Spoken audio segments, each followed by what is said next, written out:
You see me on both cameras? Yeah. In 3, 2, 1. All right.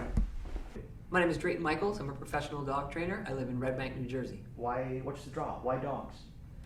Well, the main reason why I'm so passionate about dogs and decided to train them and become certified is because the first dog that I had, Mojo, was a handful in certain cases, and my wife and I really needed to have education for this dog because he's a Pitbull mix, and obviously with that there's a lot of responsibility in today's day and age. So that was the real impetus, and then just from there the floodgates opened, and it's a great way to make a living. You get to help a lot of people, you get to help people with their dogs, and the motivation is because dogs really need help and people need proper information to help them. What is it about dogs that just touches you and pulls you in? Like you basically took your life and said, all right, I'm not doing that anymore, I'm doing this. I have a tremendous amount of respect for dogs. I think they're probably the most noble, magnificent, magical, what else can we think of? They're just amazing. Considering that the canine can land 25 bites in 4 seconds, and they endure lots of stress and lots of unpleasantness just in general, even in the best of circumstances, just daily stress. And they don't do those egregious things the vast majority of the time. And even when they do, it's on par with a kitchen or a playground accident. So for a creature to be that imbued into human culture for this long and to be that safe with the potential to do that amount of harm, they do have teeth, and that's why they bite. It just shows me that the amount of deference they have and just their natural ability to be with humans in any capacity, working or leisure, it just blows my mind, and I want to do everything I can to make sure that that relationship doesn't get ruined by improper information. You're probably best known for, maybe not best known, but you're well known for your pitbullguru.com. So you want to talk a little bit about, I know you and I talk a lot about, they're dogs, right? You don't get into necessarily the breed specific stuff, but tell me about the advocacy piece and pit bulls. You live with, they're your breed, right? American Pit Bull Terriers, American Staffordshire Terriers, Bull Terriers, any of the bully breed dogs in today's day and age are going to have some sort of bias, whether it's fanatical love or fanatical hate, or maybe somewhere in the middle. But the bottom line is those dogs are going to get noticed, and there's going to be somebody who asks questions. So it's crucial that people who either work with these types of dogs, Rottweilers too, German Shepherds, all these dogs that someone might be concerned about, it's incredibly important that the people that live with these dogs and work with them have proper information because of that extra baggage. So yes, pit bulls are sort of the poster child due to all the media proliferation about incidents they've been involved in. That's why I got involved, because I couldn't believe that the dog I had was this feared by people who have never met him. I knew him to be this loving dog, and if he had issues with other dogs, I was able to differentiate, well, he doesn't have issues with people. So for me, I just couldn't believe this disinformation, and the more I looked into it, I said, there's a lot of great work that's been done in advocacy. There's a lot of good stuff, but what they haven't done is talk about behavior and get people who really understand behavior, and not pit bull people or advocates, but folks like Nick Dodman, Ian Dunbar, Gene Donaldson, and get these folks on film. And that's what I knew I could contribute. I could bring that to the advocacy party, is to get these respected folks to talk about behavior and normalize this. And I did. And the Pitbull Hoax was the inevitable short film that I made about that. And I didn't stop there, because it isn't just about a 1 or a 2 event thing where you educate people. It's a lifelong thing, because it's not just pit bulls. It's every dog that is a concern for somebody, or maybe perceived as a concern. They need advocacy too.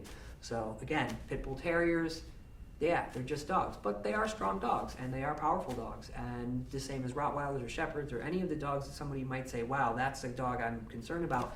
Those people need the proper information so the dog is understood.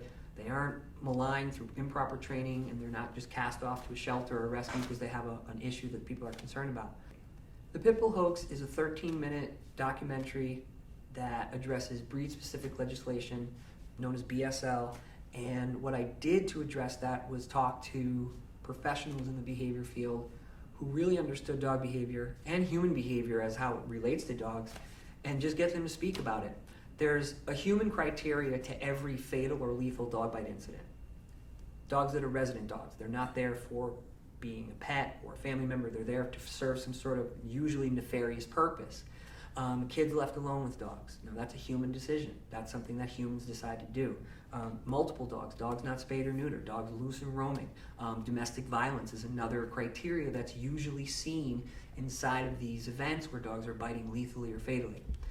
That's what needed to be done. People need to understand that dogs don't have a moral imperative. They're not out to get people. And if something happens really bad with a dog, it's because humans, in one way or another, led that dog to that moment in time for that event to occur. And they could have just as easily had the sequence go this way safely. That's why I do what I do, so people will understand these things don't have to occur. There's safe options. There are legitimate people out here to help you with these behavior concerns. The one thing that everybody needs to understand is that whether you love dogs or you hate them, they're not going anywhere. Okay, there's 77 million some odd dogs that are registered in America.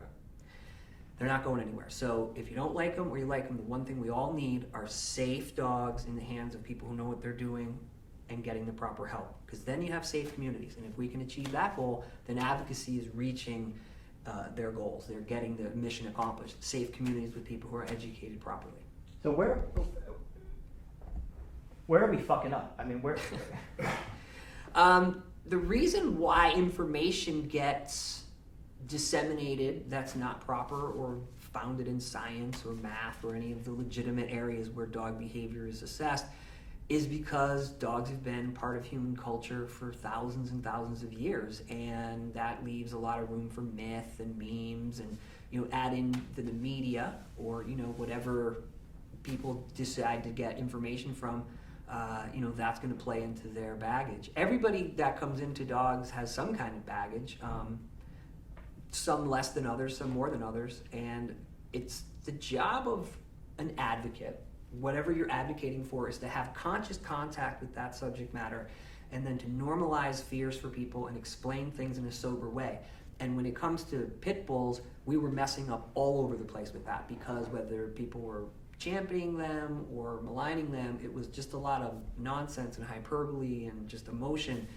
And one thing that the Pitbull Hoax did was it gave a sober, cogent, focused explanation of why breed-specific legislation doesn't work and what's going on with behavior, whether it's human behavior or dog behavior. And that's what was the real problem with dogs, whether it's pit bulls and advocacy and getting people to understand them, or training properly versus improperly, using fear and pain and shock collars. That's improper training. That's where we're messing up, is that the information doesn't come from a direct, legitimate source. It comes from all over the place, and people take it in and they think they might try it with their dog and they're not sure, and their friend said do this and their brother did this and we grew up with dogs and we did that. Again, nobody has a manual for how to be, a good dog guardian, but it's the job of an advocate and a legitimate behavior consultant to at least start that manual for them based on their dog's history and what the people are able to do for their dog. So it's really twofold. We need specific information for specific situations with specific dogs, and we need general information that people can take in that's safe, that's founded in science and legitimate teaching. That's where we're messing up as a culture. We don't have that single source of saying, hey man, this stuff over here isn't really going to work because, and this stuff over here is going to work because, and then having legit folks, way smarter than me, come out and say, yeah, here's the science behind it, and here's the math behind it, and this is why all this stuff is going to help you with your dog. And that's where we're messing up. We need a single source of information that's legitimate. The Pitbull Hoax has been viewed 40 some odd thousand times on YouTube, which is pretty astounding considering there's no advertising or any campaigns. It's just all word of mouth, which, in one hand tells you just how important it is that people get this information. People are talking about it. Ohio had BSL, breed-specific legislation, for like 25 years. And a lot of people tried to get this straightened out. And the Pitbull Hoax was part of a coalition of advocates and trainers and concerned citizens that presented their case to the state legislature, and they overturned it after 25 years.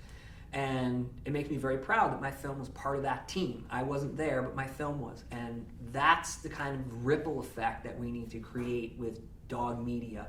That's the kind of ripple effect that you can have when you have legitimate, sources of information that you can't really argue with. I mean, everybody has an opinion about dogs or a feeling, but the one thing that I'm always trying to do is to place the discussion in a way where you can't really argue with this information because it's so darn solid and it's coming from people who are very respected. So it adds another layer to the proceedings. It isn't just, well, I feel this or I think this. And that's, again, where we need to really be diligent as educators for people, is to make sure we vet our information so that we know it's solid, it's founded in science, and then we're really becoming powerful. And that's what that film did. The Pitbull Hoax wasn't my opinion. It wasn't what I thought. It wasn't about me. It wasn't about my dogs. It was about breed-specific lation and why it hasn't worked in some 30-odd years.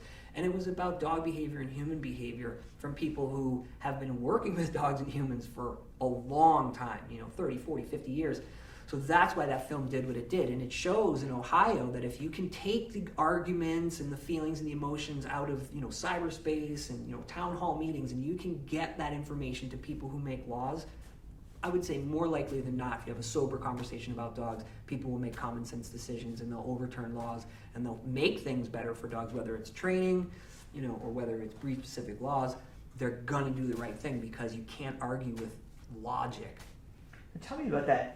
I don't know if it was with Mojo or when it was in your life, but tell me about that moment when the light bulb went off, when your eyes opened and you were like, oh, wait, this is how this is supposed to work, in terms of like behavior and teaching and living with dogs. It was 2 moments in my life that made me go, wow, I have to do something more than just be a bystander here. One was early on. There was a store, a health food store in New York that I would go all the time. Like my family, I almost had keys to the place. I knew everybody. And one day as I was waiting out front with Mojo, one of the guys came in, a big dude, he's like 300, ex-football player, sweetest guy. He must have jumped like 10 feet when he saw my dog. And I was like, what's wrong? Like, I couldn't understand. I was like, what's wrong? He's really, and what I learned, and I talked to him later, is that everybody comes into dogs with baggage, and that baggage is usually founded in whatever culture that their experience has been with dogs. And his experience was dogs like Mojo, a pit bull terrier, meant that dog may bite him or may be mean. And so it just broke my heart. I mean, because it was somebody that was a friend of mine, and now he was afraid of me, and he was afraid of my dog. So that, I knew something right there, like, okay, there's a problem here, and that started it. And then, as far as training and understanding behavior, the moment that changed for me was actually 2 times. Violet had gone to the Academy for Dog Trainers and come back, and I was still a civilian. I was just walking dogs. I wasn't certified as a trainer.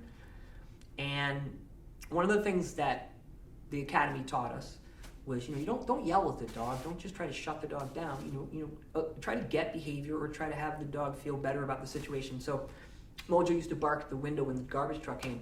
And so instead of yelling, hey, cut it out, I went, it's okay, good boy, pop, pop, pop, pop. And he came running over, and I gave him a treat. And then he went back to check out the garbage truck, but he was so less stressed. And over time, as I got better and I learned more, and Violet taught me, I was able to get that sequence better so that he didn't even bark at the truck anymore. He didn't even care. Well, he knew it was coming, but he knew that cookie was right in that sequence properly.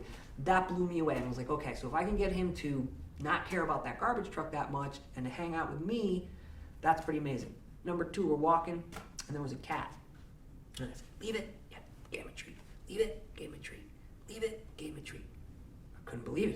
He took the food instead of the cat. And a woman popped her head out, and she was like, oh, I really like how you're training that dog.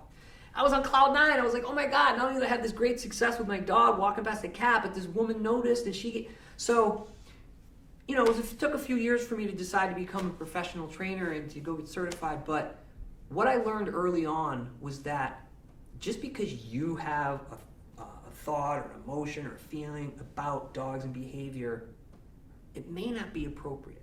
So what dogs do, if you do it right, is you remove your BS and you come above all that and you look at it, you observe it legitimately, and you go, oh yeah, okay, here's what I need to do. Here's what's going on. So the take home is that human behavior and the environment are the 2 main things that people need to focus on. We already know the dog might do this or that in this context because we have history with the dog. So when you focus on your behavior and the environment and you switch that so you get better results, then the dog behavior follows suit. So those were the 2 things that, or the 2-3 events that really led me to think like, okay, I shouldn't be doing this passively. I need to be proactive, and that's what really led me to where I'm at today.